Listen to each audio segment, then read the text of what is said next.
Tara, samahan ninyo ako sa ating paglalakbay sa kalawakan. Ngayon, ating tuklasin ang kahangahang mundo ng mga galaksiya, ang malalawak na sistemang bumubuo sa ating universo.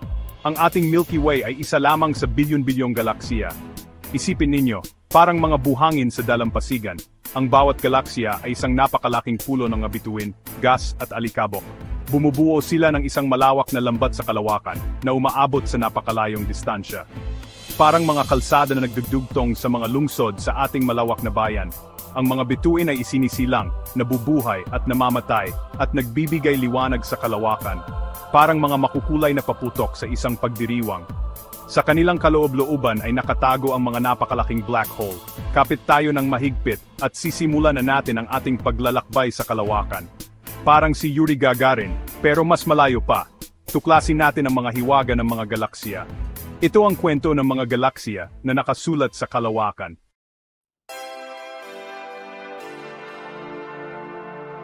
Simulan natin ang ating paglalakbay sa pinakakilalang uri ng mga galaxy, ang mga spiral galaxy. Isipin ang isang higanteng cosmic pinwheel. Ang mga eleganteng spiral arm nito ay umaabot mula sa maliwanag na gitnang bulge. Yan ang isang spiral galaxy. Ang mga maringal na istrukturang ito ay puno ng aktibidad. Ang mga braso na binubuo ng gas, alikabok, at mga bata, mainit at asul na bituin ay mga lugar na matinding pagbuo ng bituin. Parang mga celestial cradle, dito nagsisimulang lumiwanag ang mga bagong bituin na nag-iilaw sa nakapalibot na gas at alikabok sa mga nakamamanghang nebula. Ang ating sariling galaxy, ang Milky Way, ay isang barred spiral galaxy na mayroong bar-like structure sa gitna. Mula sa ating pananaw, mga 26,000 light years mula sa galactic center, makikita natin ang mga braso ng Milky Way na umaabot sa kalangitan sa gabi, parang isang ilog ng liwanag. Ito ay nagpapaalala sa atin na tayo ay maliliit na butil lamang sa isang malawak na mundo, na ang ating araw at ang buong solar system ay isang maliit na bahagi lamang ng malawak na spiral structure na ito. At katulad ng ating galaxy, bilyon-bilyong iba pang spiral galaxies ang naninirahan sa universo. Bawat isa ay may kani-kaniyang natatanging katangian, may kani-kaniyang kwento.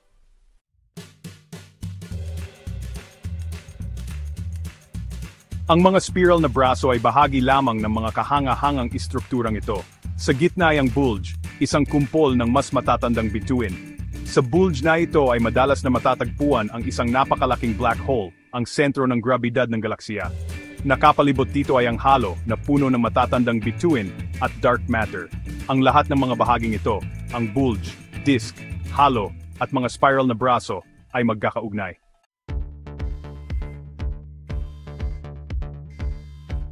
Habang ang mga spiral galaxy ay nakakabighani sa kanilang eleganteng istruktura at aktibong pagbuo ng mga bituin, ang elliptical galaxies ay nagpapakita ng ibang-ibang larawan.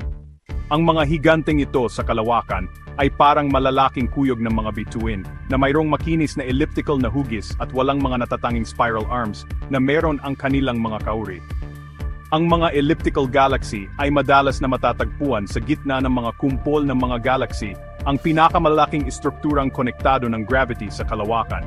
Para silang mga matatanda sa kalawakan na puno ng matatandang pulang bituin na mayroong kaunting gas at alikabok para sa pagsilang ng mga bagong henerasyon ng bituin. Isang magandang halimbawa ng elliptical galaxy ay ang Messier 87 o M87 sa maikli. Matatagpuan mga 55 milyong light years mula sa Earth sa konstelasyon ng Virgo. Ang M87 ay isang tunay na higante na naglalaman ng trilyong bituin at isang napakalaking black hole sa gitna nito, na ang bigat ay higit sa 6 na bilyong beses kaysa sa ating araw. Ang black hole na ito, nga pala, ang unang nakuhanan ng litrato ng direkta na nagpapakita ng hindi kapani-paniwalang pag-unlad sa astronomiya at ang ating kakayahang sumilip sa pinakamalalim na mga sikreto ng kalawakan.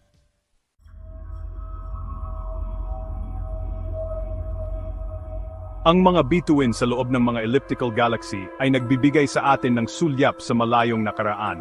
Wala sa mga galaxy na ito ang gas at alikabok na kailangan para sa patuloy na pagbuo ng mga bagong bituin na nagbubukas ng bintana sa sinaunang universo. Parang nakahanap tayo ng litrato noong unang panahon.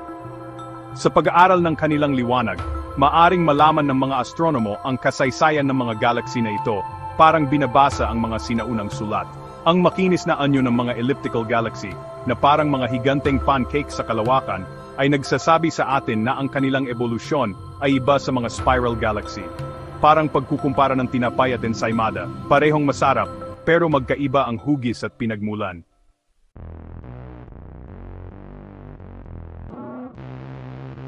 Sinuri natin ang malalaking spiral arms ng mga kalawakan, tulad ng ating Milky Way, at ang mga higanteng bilog at makinis na elliptical galaxies, tulad ng Messier 87. Pero may iba pang itinatago ang kalawakan. Kilalanin natin ang mga irregular galaxies, ang mga rebelde ng kalawakan. Walang tiyak na hugis, parang mga obra ni Jackson Pollock. Isa sa mga kilala ay ang Large Magellanic Cloud, isang kalawakang kasama ng ating Milky Way na makikita sa Southern Hemisphere. Ang mga hindi pa awat na kalawakan na ito ay nagpapaalala sa atin ng magulong kagandahan ng kalawakan.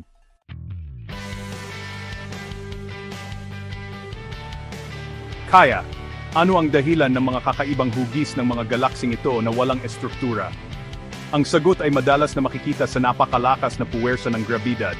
Ang mga irregular na galaksy ay kadalasang resulta ng pagbangga ng mga galaksy o malapitang pagdaan sa isa't isa.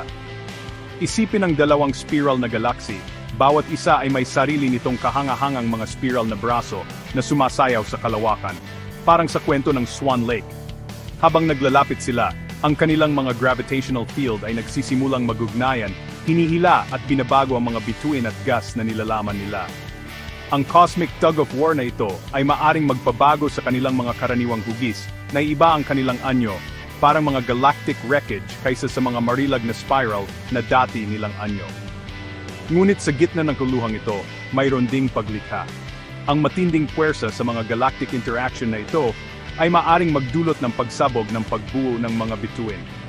Ang mga ulap ng gas at alikabok na pinagsama-samang gravitational shockwaves ay nag-aalab sa mga stellar firestorms na lumilikha ng milyon-milyong bagong bituin. Ang mga irregular na galaksy na ipinanganak mula sa kaguluhan ay patunay ng pabago-bagong kalikasan ng universo. Ipinapaalala nila sa atin na kahit sa kalaliman ng kalawakan, tulad ng sa ating buhay, ang pagbabago ang tanging permanente, at kahit ang pagkawasak ay maaring magbigay daan sa mga bagong likha.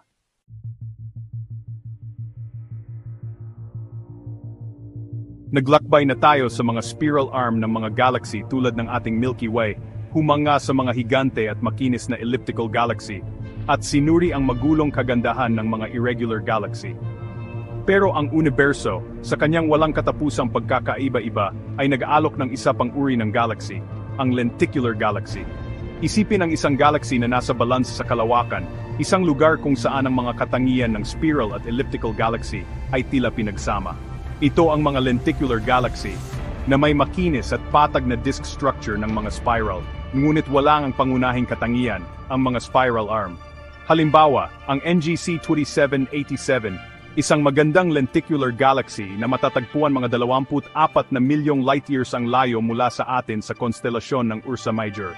Ito ay isang kahanga-hangang tanawin, isang maliwanag na central bulge na papalibutan ng manipis na disk structure na walang mga lugar ng aktibong pagpagbuo ng bituin. Ang mga lenticular galaxy ay madalas na matatagpuan sa mga siksik na kumpol ng mga galaxy, kung saan ang interaksyon sa ibang mga galaxy at sa intergalactic medium ay maaring makaapekto sa kanilang ebolusyon. Ang mga interaksyong ito ay maaring mag-alis ng gas at alikabok sa galaxy, na humahadlang sa pagbuo ng mga bagong bituin at nagbibigay dito ng mas kalmado at makinis na anyo.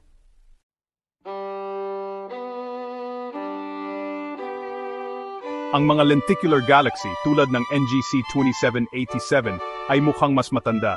Ang kanilang mga bituin ay kadalasang mas matanda na buo bilyon-bilyong taon na ang nakalilipas. Dahil wala silang mga bata at mainit na bituin, sila ay nagmumukhang mas mapula. Pero huwag kayong magpalinlang sa kanilang tahimik na anyo. Hindi sila gaanong kawili-wili kaysa sa mga spiral o elliptical galaxy. Sila ay kumakatawan sa balanse sa ebolusyon ng mga galaksiya. Parang yin at yang, ang balanseng ito ay marupok. Mayroon silang nakatagong gas at alikabok. Ang isang kalapit na galaksiya ay maaring makasira sa balanseng ito, nagbibigay ng sulyap sa ebolusyon ng mga galaksiya. Pinapaalahanan tayo tungkol sa pabago-bagong kalikasan ng universo.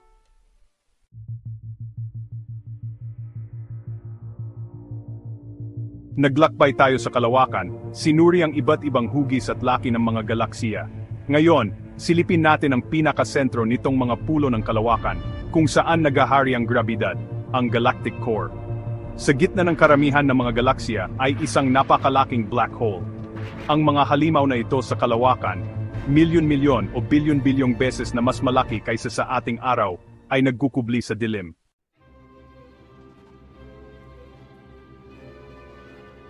Ang napakalakas na gravity ng supermassive black hole ay lumilikha ng ipu-ipo ng sobrang init na gas at alikabok na kilala bilang accretion disk.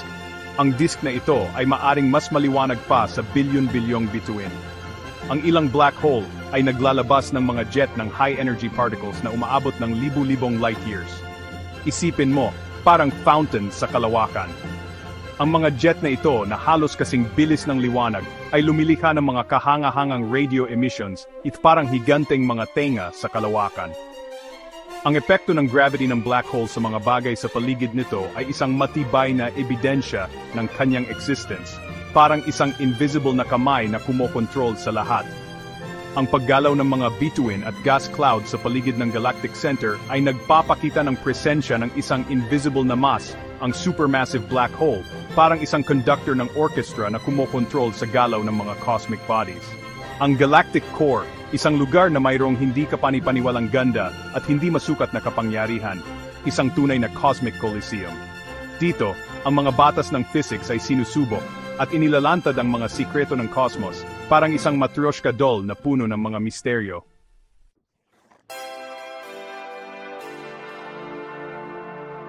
Sinuri natin ang kumukulong puso ng isang galaksiya, ang kanyang nukleo. Ngayon, maglakbay tayo palabas, patungo sa malawak na spiral disk.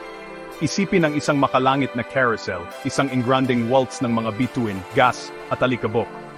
Ang mga kosmikong ulap na ito na nililiwanagan ng mga bagong silang na bituin, ay mga duyan ng bituin, ang lugar ng kapanganakan ng hindi mabilang na mga bituin.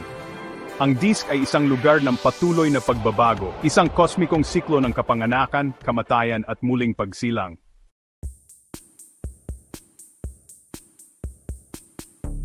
Ang ating galaksiya, ang Milky Way, ay isang spiral galaxy na may barred at mga kahanga-hangang spiral arm. Isipin niyo ito parang isang malaking sayawan sa kalawakan, parang piyesta, pero imbes na mga tao, mga bituin ang sumasayaw. Ang ating solar system ay nasa isa sa mga spiral arm na ito.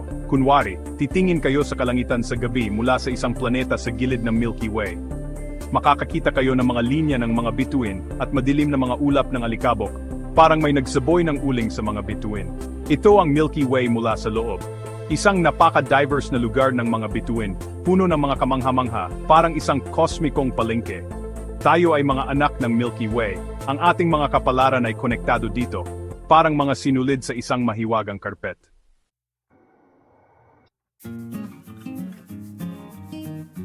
Mula sa maingay na disk, tayo'y maglalakbay palabas, patungo sa halo, ang malawak na spherical na rehiyon na bumabalot sa galaksiya. Ang mala-espiritong kaharian na ito ay tinitirhan ng mga sinaunang bituin at mahiwagang globular clusters. Ngunit mayroon itong mas malalim na sikreto, ang presensya ng madilim na materya. Hindi natin direktang nakikita ang madilim na materya. Hindi ito naglalabas, sumasalamin, o sumisipsip ng liwanag. Gayunpaman, alam natin na ito ay umiiral. Ang presensya nito ay ipinapakita ng gravitational na epekto nito sa nakikitang materya sa paligid. Parang isang multo na kamay na humuhubog sa kosmos, ang madilim na materya ang nagdidikta sa istruktura at ebolusyon ng mga galaksiya. Isipin ang isang umiikot na galaksya, ang mga bituin at gas nito ay umiikot sa gitna. Base lamang sa nakikitang materya, inaasahan natin na ang mga bituin na mas malayo ay mas mabagal kumilos kaysa sa mga malapit, katulad ng mga planeta sa ating solar system. Ngunit ang mga obserbasyon ay nagsasabi sa atin ng ibang kwento. Ang mga bituin sa panlabas na rehiyon ng mga galaksiya ay gumagalaw ng mas mabilis kaysa sa hinuhulaan ng mga batas ng gravity at ng nakikitang materya na ating naobserbahan. Ang hindi pagkakatugma na ito ay nagpapahiwatig ng pagkaroon ng nakatagong masa, isang hindi nakikitang kamay na gumagabay sa cosmic dance. Ito, mga kaibigan, ang misteryo ng madilim na materya.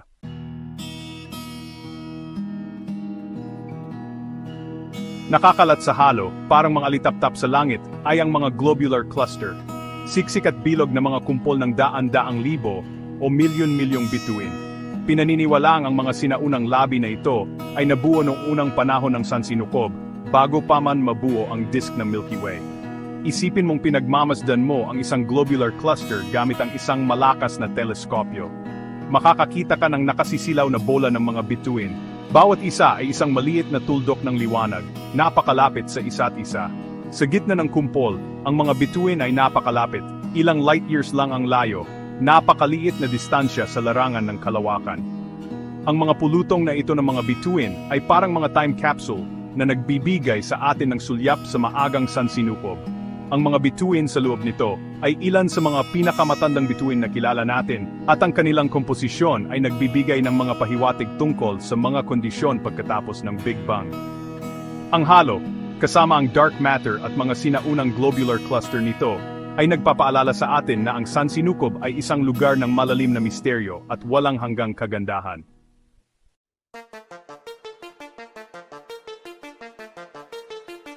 Ang dark matter, ang hindi nakikitang arkitekto ng cosmos, ay ipinapakita ang sarili sa pamamagitan ng gravitational effect nito sa tela ng spacetime. Ang isang kahanga-hangang halimbawa nito ay ang gravitational lensing, isang phenomenon na hinulaang ng general theory of relativity ni Einstein. Isipin ang isang malayong galaxy na ang liwanag ay naglalakbay ng bilyon-bilyong taon upang makarating sa ating mga teleskopyo.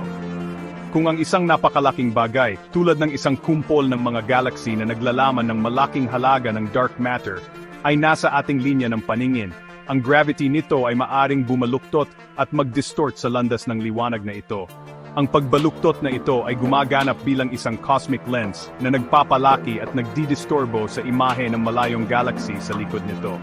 Nakakakita tayo ng ilang mga distorted na imahe ng background galaxy na bumubuo ng mga arko o kahit na kumpletong singsing ng liwanag sa paligid ng intermediate cluster. Sa pamamagitan ng pag-aaral sa mga distorted na imaheng ito, maaring i-map ng mga astronomo ang distribusyon ng masa sa loob ng kumpol na gumaganap bilang lens na inilalantad ang presensya at distribusyon ng dark matter. Ito ay isang testamento sa kapangyarihan ng gravity na may kakayahang i-warp ang mismong tela ng spacetime at isang bintana sa hindi nakikitang universo.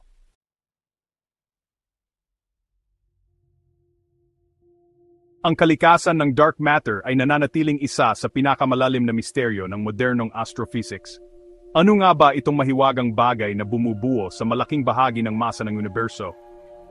Ang mga siyentipiko sa buong mundo, parang mga bayani sa kwentong bayan, ay nagsimula sa isang kapanapanabik na paglalakbay upang lutasin ang palaisipang ito ng cosmos.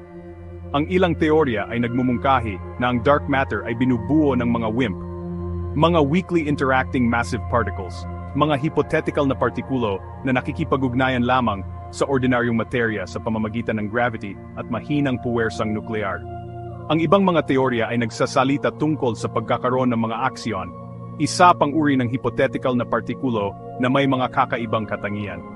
Sa kailaliman ng Earth, protektado mula sa cosmic rays, parang mga lihim na laboratorio ng mga alchemist, ang mga siyentipiko ay nagtayo ng mga sopistikadong detector sa pag-asang mahuli ang mga mahiwagang partikulong ito.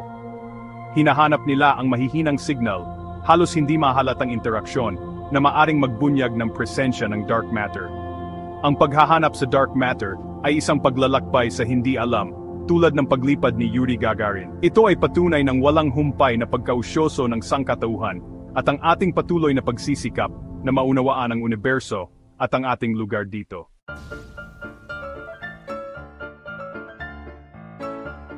Mula sa alingawngaw ng Big Bang, isang mahinang ugong ang kumalat sa bagong silang na universo.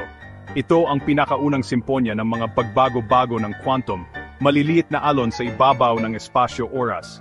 Isipin ang isang kosmikong karagatan, walang hanggan at walang pinagkaiba, na naalon-alon dahil sa mga pagbabago-bagong ito. Sa ilalim ng impluensya ng grabidad, ang mas siksik na mga bahagi ay nagsimulang magsama-sama, na bumubuo ng mga unang istruktura. Sa paglipas ng mga eon, ang mga kumpol na ito ay lumaki, na naghahanda ng daan para sa paglitaw ng mga galaksiya. Ang mga umiikot na protogalaksiya ay nag-evolusyon sa mga maringal na istrukturang nakikita natin ngayon.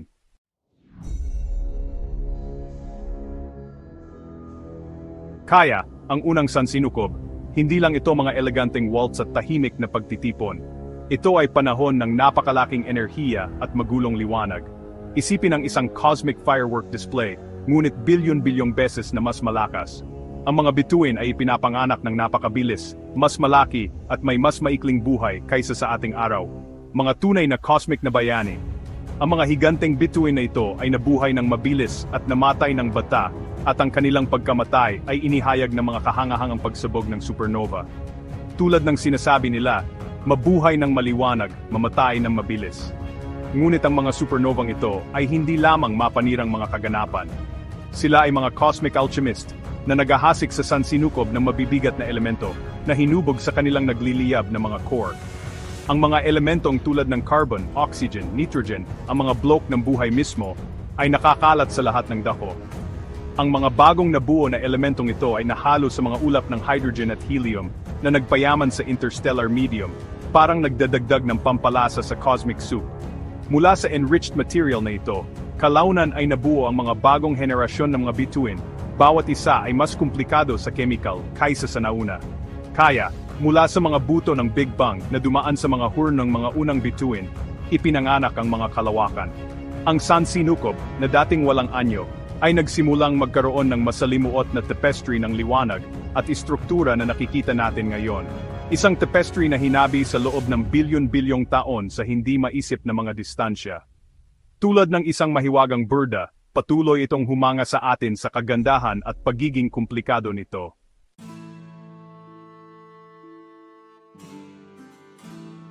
Sa kaharian ng mga galaksiya, talagang mahalaga ang laki. Ang IC-1 Leonard 01, isang tunay na higante, ay nalalamangan ng ating Milky Way. Ito ay umaabot ng 4 na milyong light years. Nabuo ito mula sa pagsasanib ng mas maliliit na galaksiya sa loob ng bilyon-bilyong taon. Ang napakalaking black hole nito ay lumalamon ng mga bituin at gas.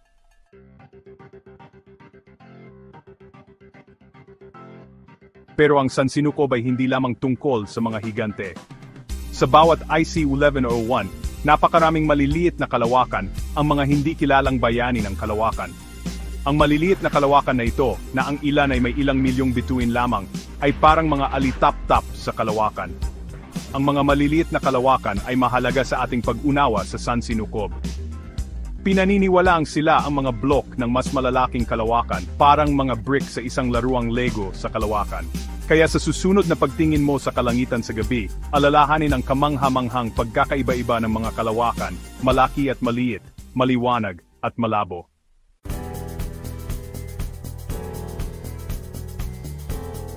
Salamat sa pagsama sa amin sa paglalakbay natin sa kalawakan. Ang mga galaksiya ay hindi lamang grupo ng mga bituin, sila ang duyan ng buhay at ang pinakamalalaking estruktura sa kalawakan. Mula sa mga nakamamanghang spiral hanggang sa mahiwagang elliptical galaxies, bawat isa ay may kanya-kanyang kwento, isang kwento ng evolusyon ng cosmos na sumasaklaw ng bilyon-bilyong taon. Habang ating sinusuri ang mga hiwaga ng mga galaksiya mula sa kanilang pagkabuo hanggang sa mga supermassive black hole na nakatago sa kanilang sentro, ay bahagya pa lamang natin nahahawakan ang napakaraming bagay na dapat pa nating matutunan. Ang kalawakan ay napakalawak at puno ng mga kamanghamanghang bagay, at bawat bagong tuklas ay nagpapalalim ng ating paghanga at pagkamangha. Kaya't panatilihin ang inyong pagkausyoso at patuloy na tuklasin ang mga kamanghamangha sa kosmos. Sa mga salita ng dakilang si Carl Sagan, sa isang lugar diyan mayroong isang bagay na hindi ka panipaniwala na naghihintay na matuklasan. Salamat sa panonood, mag-subscribe sa aming channel. Kapayapaan at